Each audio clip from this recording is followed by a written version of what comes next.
This week, we see if the newest member of the Pixar family has the magic to last a lifetime, or if it'll fizzle into obscurity. So, pop some corn, grab a soda, and take a seat, because you're now listening to The Casual Cinema.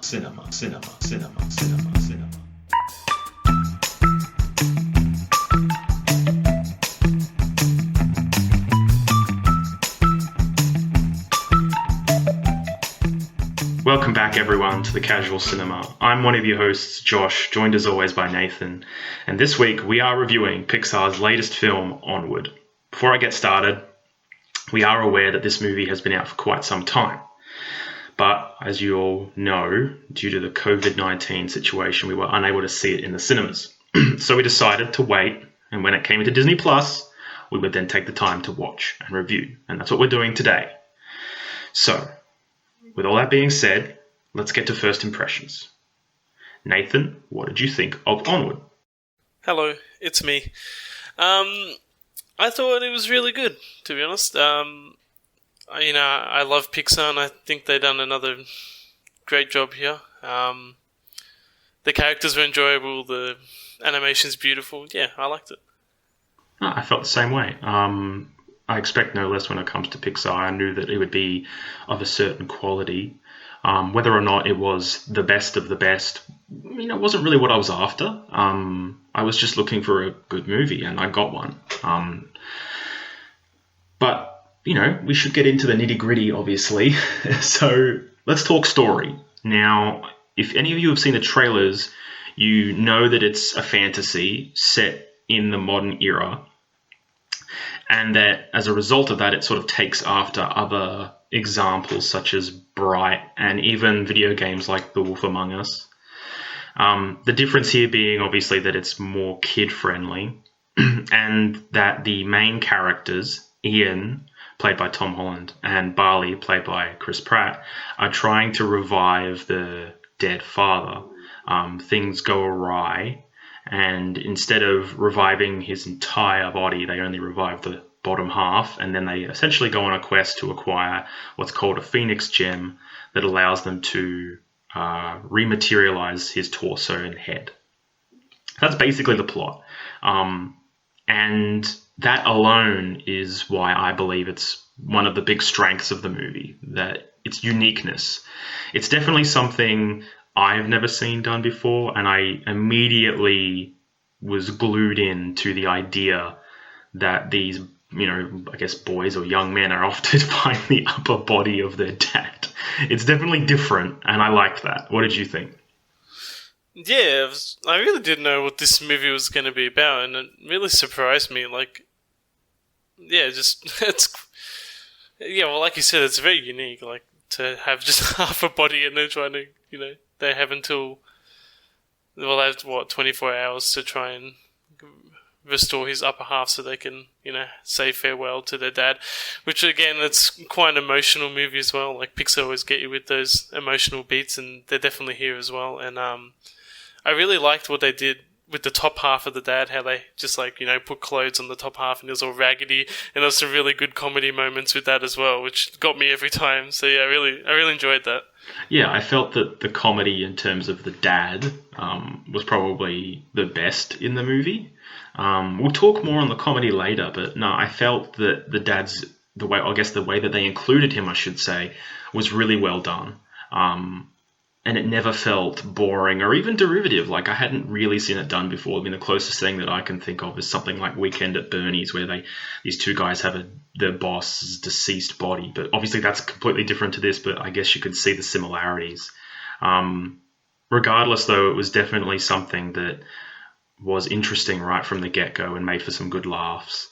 And speaking of the sons who are in the film, I definitely found the protagonist to be surprisingly real. It's weird to say. I mean, I guess when it comes to Pixar, you expect a certain level of realism.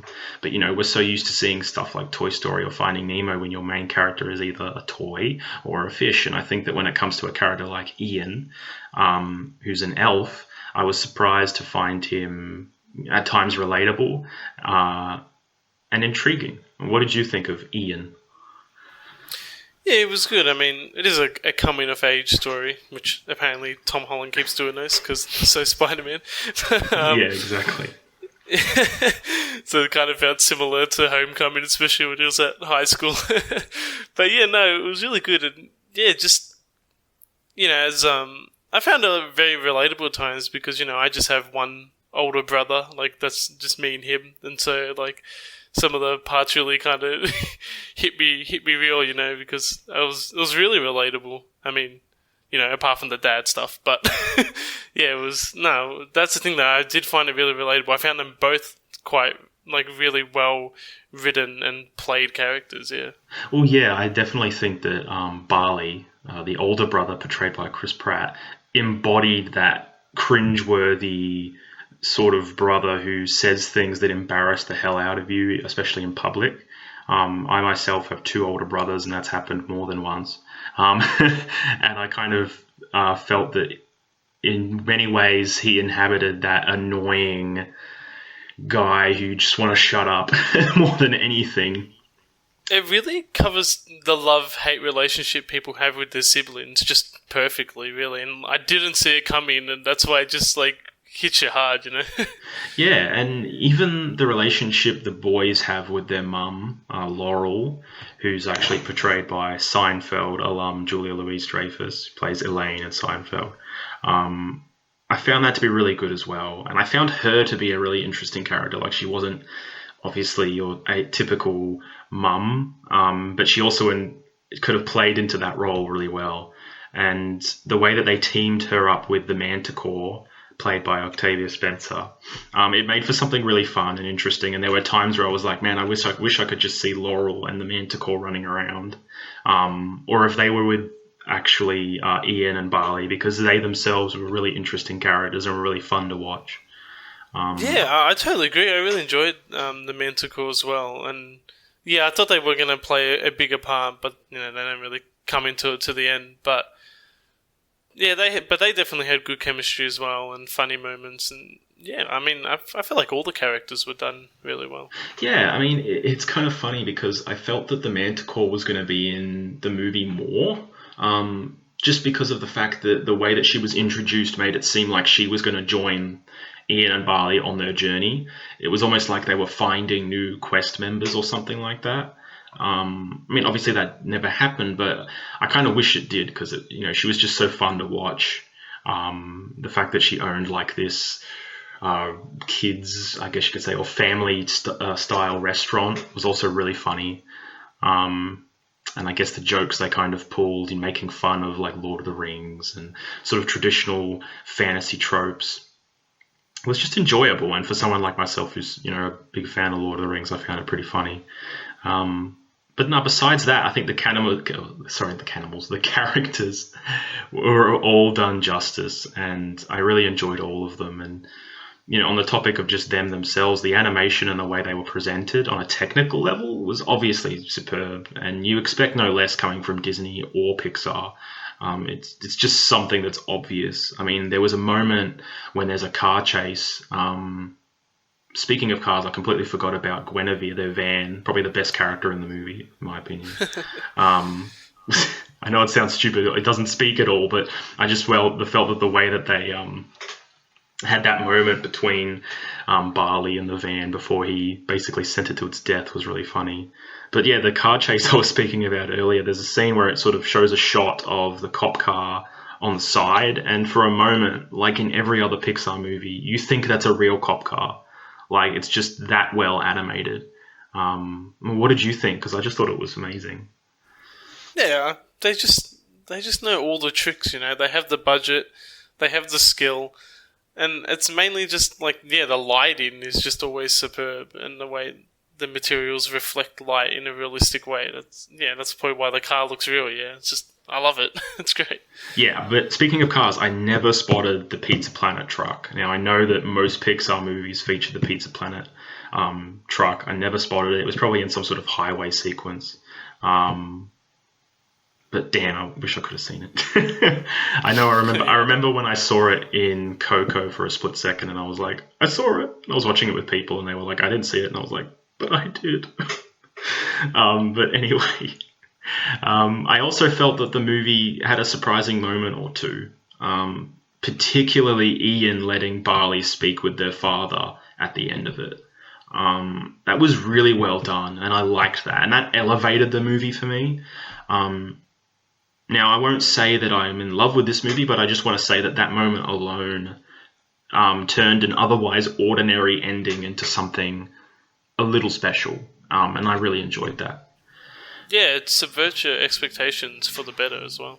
Yeah, and I think that the world itself, as I said before, having taken inspiration or, being likened to something like Bright, it's just interesting and it's intriguing, and I never felt as though it was boring. It was always something where they would throw something new at me, like pixies and unicorns and, as I said, the dragon at the very end of it. And it was all natural. It was all done in a way that was fascinating, and I just wanted to see more. I guess it's because they throw so much at you. Made me wish that the movie was a little bit longer so they could flesh out the moments like those to world build, I guess. But no, it was a lot of fun.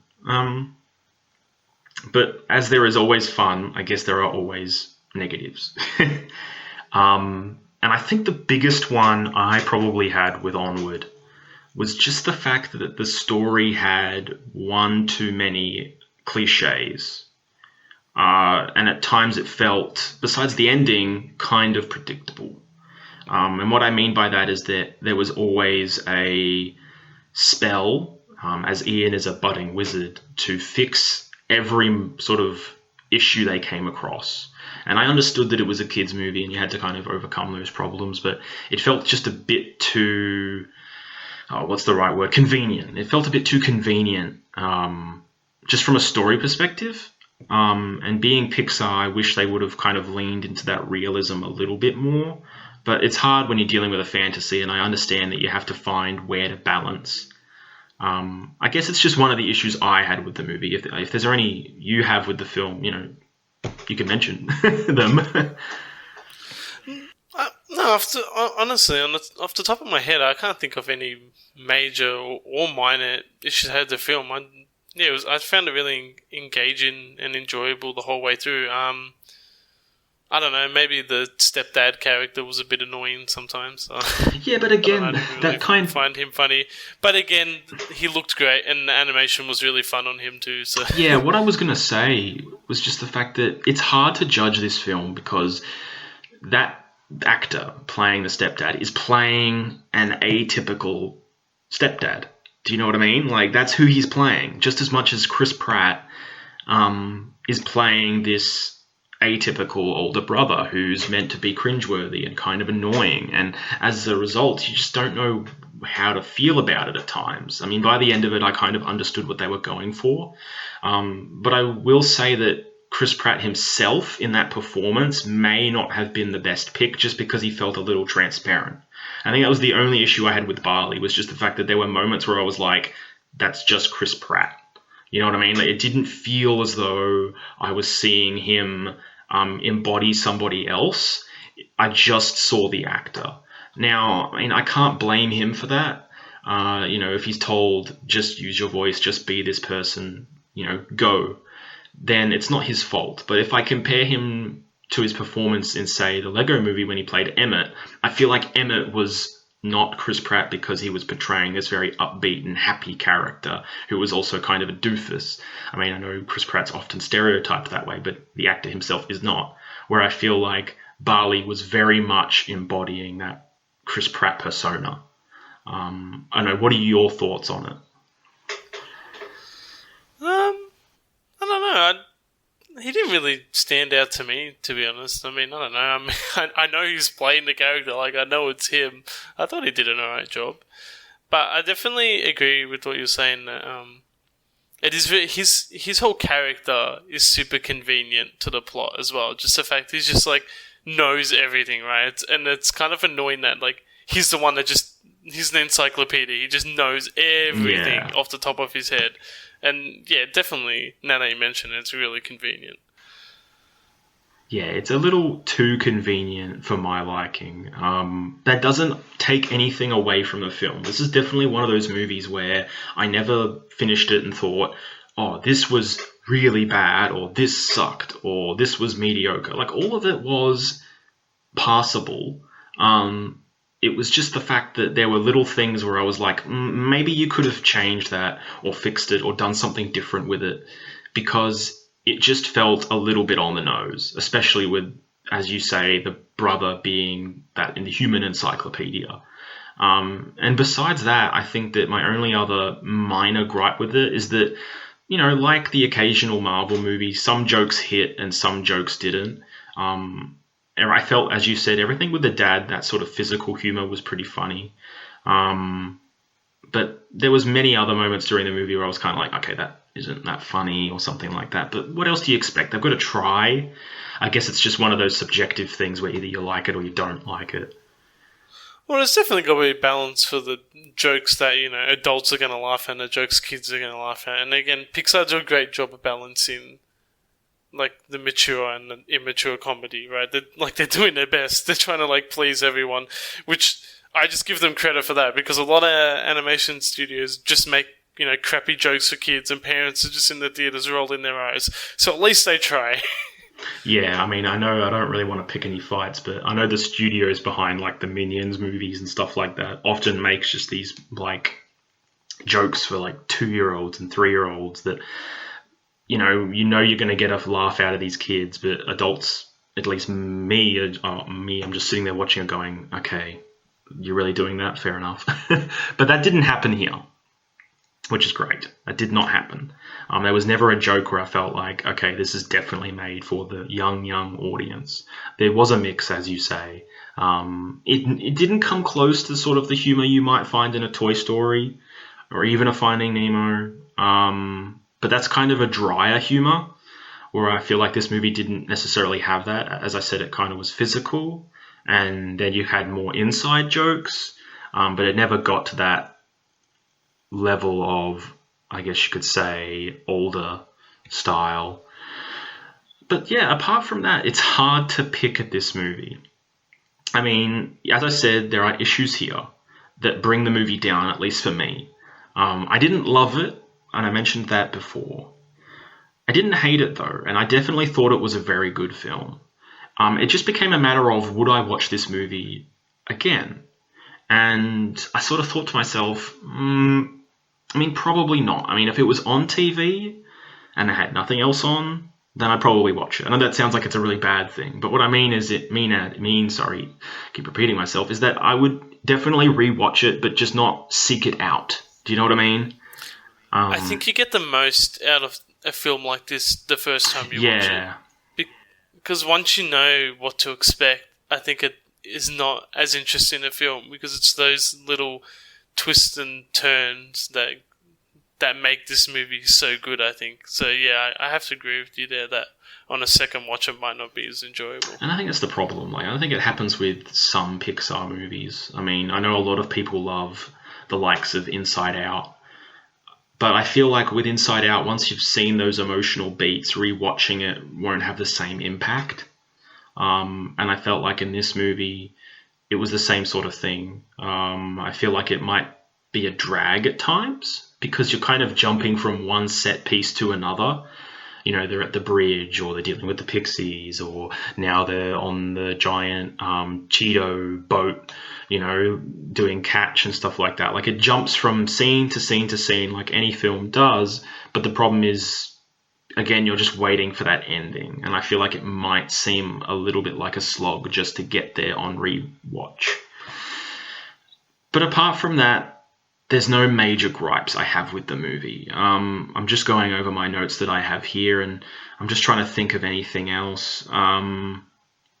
Off the top of my head, there's nothing really that's catching my eye. As I've said, I've mentioned all that really needs to be said. It's just kind of a really good movie, but it's got some minor issues and a little bit of mundanity that would otherwise bring it down. And I guess if we were to compare it to other Pixar movies, like we've already done, and put it somewhere in the stratosphere, I don't know if I would be able to at this exact moment, but having just recently watched Ratatouille for the first time, I've never seen it, in an effort to kind of catch up on Pixar, I don't know if it's better than that per se, but it's definitely a really good movie. I mean, what do you think in comparison to other Pixar movies? Oh man, you really put me on the I know, spot I'm here. sorry, I'm sorry. It's weird how many there are now, actually, because, you know, it really started when we were kids, so it's kind of weird that there's so many of them out there now. Yeah, I mean, a lot of them I've only seen once, so it's hard for me to remember, but, like, I really enjoyed Coco the first time I watched that, and Inside Out. Inside Out might have even, you know, been a bit more emotional than this movie at times. So, yeah, it's really hard for me to place. Because then, obviously, you know, you just have, like, Toy Story and Incredibles that are more, like, fun movies. Yeah. So, I don't know. It's, like, what do you want me to do? Make, like, a list? Yeah, I know. I don't really want to jump into lists, but you brought up a good point, which is that, you know, the Toy Story and Incredibles movies are fun. And I guess for me, I put them on such a high pedestal because they are able to balance these blockbuster premises with these emotional moments. And when I thought about this today, this film Onward, it reminded me a lot of Toy Story 2 for some reason. I guess it's because, you know, you have one group of characters and then you have Buzz. In the case of Toy Story 2, you have Buzz trying to get after Woody. And it kind of reminded me of that. And then I thought about, but why, if I was going to put the two together, would I say Toy Story is better? Is it because of the characters? And I think it's that mixture of humor with those big moments, both action and emotional, that always make the Toy Story movies so great. But it's hard to beat those movies. You know, they're on a whole other level, in my opinion. Yeah, but they're nostalgic to you and I as well, though. Like, you know, you're a grown-ass man now, so it's, when you watch a kid's movie, it's different from the first time you watched Toy Story. I was very critical of Sonic, and I understand that. But I guess even that, like, I really enjoyed this as a kid's movie, and as a movie that adults could enjoy as well. It's a great family film.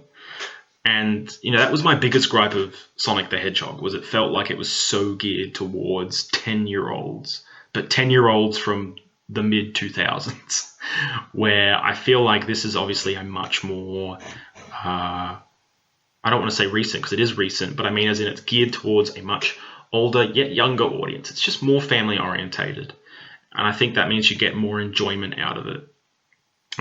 Even with all the cliches and tropes that it adheres to, it still finds a way, at times, to differentiate. But whether or not it does that completely, I'm not so sure of. So I guess, I mean, we've arrived very quickly to it, but what's our verdict?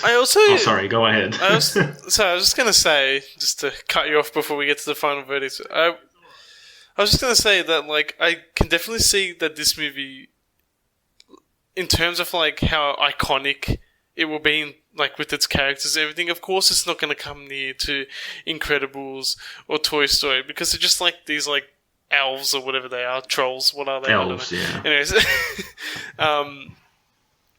so, like, and, you know, those two characters, there's nothing really that iconic about them that stands out to a kid. I don't think so. Anyways, like, I can't picture heaps of merchandise being everywhere for this, whereas, you know, Toy Story and Incredibles, and that comes out, there's toys everywhere. Yeah, I think... So even for a kid, I don't think this will even be as rewatchable as those were to us, to a kid now. They'll probably rather watch, like, Frozen over and over again.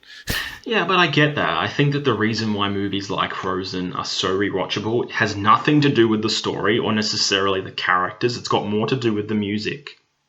And I feel like in a movie like this, that it hasn't got any music going for it, and what it does have is this plot. And unfortunately, the plot is a little bit cliche. It has a surprise at the end of it and a twist that's really good, but for the most part, it just adheres to a lot of tropes, as I've said. And this might become one of Disney or Pixar's more underrated films because of that. But I feel like, akin to something more like Ratatouille, it might be a bit like, oh, well, this movie came out and it was good, it was really good, but it didn't reach the level of notoriety, as you say, of The Incredibles or Finding Nemo or Toy Story, because its characters just didn't pop. Yeah, I don't think it will last. I don't think it will last, like, stand the test of time. I don't think there'll be a second one, I think that's it. Yeah, and I think that's because, as we've mentioned, this is who knows how many entries into the whole Pixar catalogue, and I think that you have to find a way to be different. And the premise is there, but whether or not the iconography of the characters is a completely different story. Which is sad because, you can tell there's potential here. But if you were to compare it to the likes of, say, something like Spider-Man Into the Spider-Verse, that movie became so popular because of its animation style more than anything, and its characterization. Whereas this movie looks like a Pixar movie. It's beautiful, but it doesn't do anything more to set itself apart. Which is kind of sad, but that doesn't mean that the movie's bad. I don't know why that rhymed. But yeah, I thought it was a very good movie, and if we can get into the verdict now... Sorry, don't mean to sound sarcastic. Yep, that's all I had to say. No, it's alright, all I want to say about the movie is that, as I've said, it's very good. Very, very good. Whether or not it's great is a completely different story. Initially, I was really torn with this, as I am with many of our reviews, because I often lean towards one rating or another. And out of 10, I'm sitting somewhere between a 7 or an 8. If I could put it between there, I think I'd be fine. But I can't because we don't do half ratings. So, if it was an 8, it would be the lowest of 8s. If it was a 7, it would be the highest of 7s. Do you know what I'm saying? Do you kind of get that? I just feel like an 8 is a great movie, where a 7 is a very good movie, and I just can't find that position. I don't know if I can will it into any specific slot. What do you think? Okay. Well, I was pretty sure early on in the review that I want to give this an 8 out of 10, because I do think this is a great family movie. And, there's a little something for everyone. I sound like IGN. But, you can enjoy this whether you're a kid or a grown-up. And there's, some really good emotional beats, a few twists, and great characters. Well, you said it way more succinctly than I did. That is all. 8 out of 10.